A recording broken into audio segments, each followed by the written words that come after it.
Greetings, mortals! I am the BookTube Goddess, the #1 drag queen booktuber on YouTube.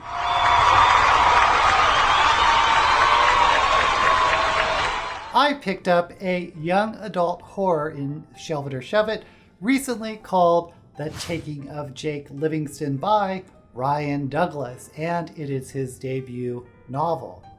This is an Own Voices novel that is written by a queer Black author and involves the queer Black experience. Oh, how I wanted to love this book. First off, the writing is A+. The prose is fantastic. The premise is not terribly original or groundbreaking. It is about a high school teenager named Jake Livingston, obviously, who can see ghosts, or the dead world as he calls it. It is mostly written in the first person from Jake's point of view. However, there's a couple of chapters, maybe every third or fourth chapter, written from the point of view of a boy named Sawyer. Sawyer is a ghost, so we see his diary entries. Sawyer is also a school shooter, having killed a bunch of kids in high school before shooting himself. Oh, before we go on, I guess I should mention there are trigger warnings. If you go into Storygraph, I'm sure there's a laundry list of trigger warnings. Personally, I'll read anything so I don't pay attention to trigger warnings, but if that's something important to you, I urge you to go to Storygraph or a place like it and look it up for yourself. Okay, so I bet you can see the shape of the story already. A medium who encounters a psychotic ghost who wants something from the medium. Well, the title says it all, The Taking of Jake Livingston. For me, the first third of the story is 5 stars. It is dark, it is moody, it is atmospheric, and most important of all, for a horror novel, creepy as hell. Jake is a mess. He can't go 2 steps without seeing something from the dead world, which are either what he calls loops, or time frames of people dying that keep playing over and over again, and ghouls, which are netherworld creatures that feed off of negative energy. Jake and his older brother, Benji, both go to a private school of mostly white students. Benji is kind of a asshole older brother. He sells drugs and sleeps around. Jake, on the other hand, is an introvert who tries to keep his head down and just survive high school. Again, he sees these loops of people dying everywhere. He sees ghouls hovering around, and he deals with being one of the only minorities in an all-white school. He and his brother are raised by a single mother who rose from being a stewardess to a pilot, which is an interesting choice because don't pilots make like a lot of money, like 6 figures? I did not get the impression that the Livingston family had a lot of money, but then again, she sent her kids to a private school, but it kind of raised some questions in my mind. Can I just mention the writing again, how good it is? The imagery, the metaphors, the feelings, the words evoked were up there with Stephen King and Clive Barker, and I cannot give higher praise than that. As I was reading it, I kept saying, why was this marketed as a YA? This could have been an adult novel. Now, would Carrie be marketed as a YA if it was published today? Anyway, back to the story. We meet Sawyer, who is a ghost, who was a white kid who, like I said, was a school shooter, killing a bunch of students before killing himself. Now, usually as far as Jake knows, and he was trained by a medium, Miss Josette, ghosts only exist in loops and are harmless. But somehow Sawyer isn't so harmless and is not trapped in a loop. So, about Sawyer.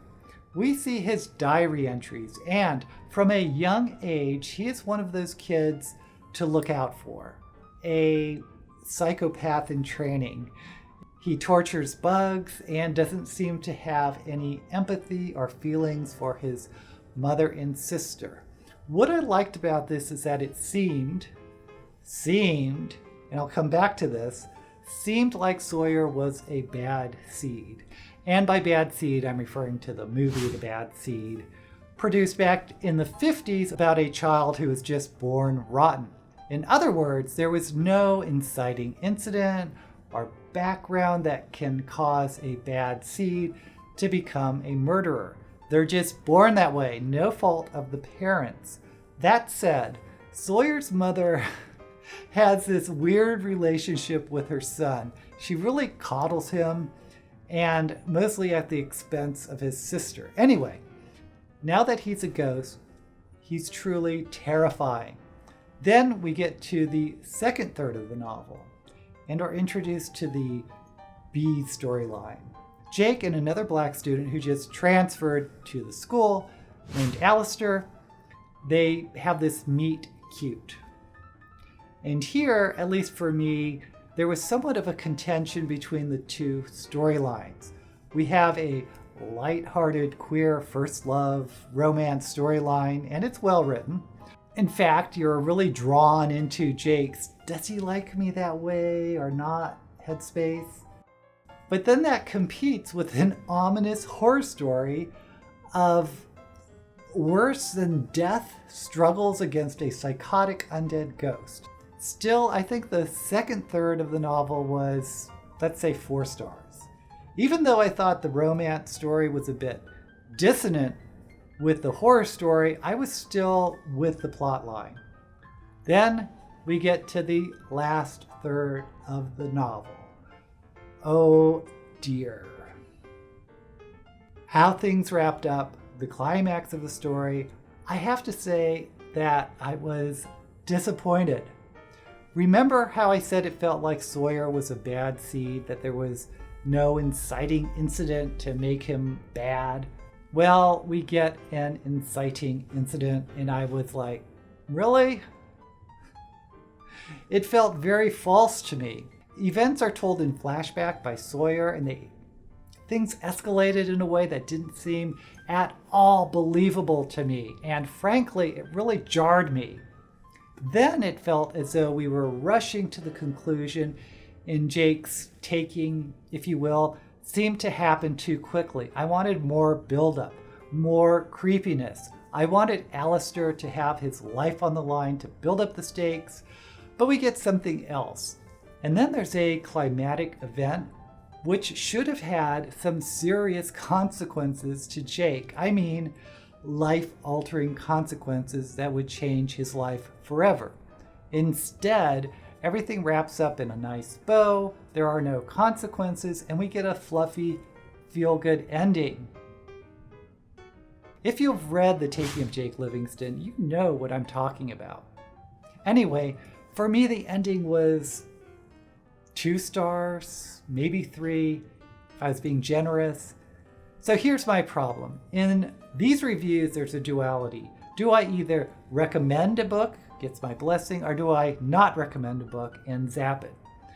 There's so much I liked about the book, especially the writing, especially the beginning, but I can't get away from the ending and how unsatisfied I was. You know, I don't think I can recommend this to people. I'm going to have to zap it. I cannot tell you how much I wanted to really love this book, a YA horror with Black queer representation, yes please. And when I first started it, I was so impressed with the writing that I was sure this would be one of my top recommendations, but then it happens, the ending just didn't work for me, and that derailed my whole experience. If you've read The Taking of Jake Livingston by Ryan Douglas, let me know in the comments what you thought. Maybe make me change my mind about the ending. If you have not read it, let me know if you plan to.